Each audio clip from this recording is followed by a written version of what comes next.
Hi, I'm Henry Evans, Managing Partner of Dynamic Results. And I'm Dr. Colin Foster, Senior Associate at Dynamic Results. Henry and I are co-authors of Step Up, Lead in 6 Moments That Matter. You can follow me on Twitter at Dr. Colin Foster. And you can always follow me on Twitter at Henry J. Evans. In our book, Step Up, Lead in 6 Moments That Matter, we offer the idea that anyone can lead if they understand the 6 critical moments in which leadership is needed, and of course, what to do once they find themselves in one of those moments. In our chapter entitled Leveraging Pessimism, we talk about how undervalued and underappreciated your pessimist might be and also feel. In our blog entitled Attack the Idea, Not the Person, we talk about the problem of terminal politeness and how many teams fail to discuss critical issues in a timely manner.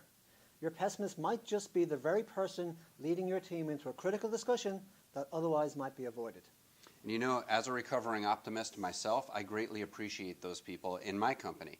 They're the ones that point out the problems or the challenges that might get in our way that I'm either missing altogether because I'm always thinking things are going to work out, or that I may be avoiding because I just don't want to face them. We really think you should have these people on your team, but we don't think they should be in senior leadership roles. I don't know about you, but I don't want to be led into battle by somebody who thinks we're not going to leave the battlefield alive. So how do we leverage that pessimism? By leverage, do you mean leverage? Okay, we're an international team. One way is to overtly thank that pessimist for the challenges that they raised. So that might sound like this. Mary, I appreciate all the concerns you've raised about the project we have in front of us. I think you just raised some issues that we might have otherwise missed or avoided. What I want to know from the rest of the room is, what do you think about the challenges that Mary just raised?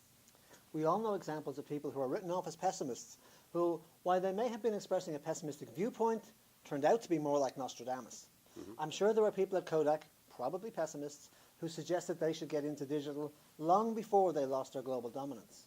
You know, if you're the pessimist on your team, your challenge is to continue to offer your ideas, but in a way that engages people and makes them want to hear you. That might sound like, hey, I don't want to panic anybody and I don't want to be too dramatic, but what I do want to do is get us focused on subject X because I think it may get in our way, and we should talk about it before we finalize our decision. So what are examples of situations where you should desire and maybe even pursue some pessimism in your meetings? Well, things like quality of process audits, risk mitigation discussions, entering a new market, a budget analysis.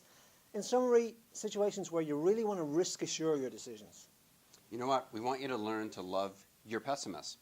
You may not like having them in the organization, but you need some of that pessimism in order to have healthy dialogue. We look forward to bringing you more real-life examples of what we see working in the business world.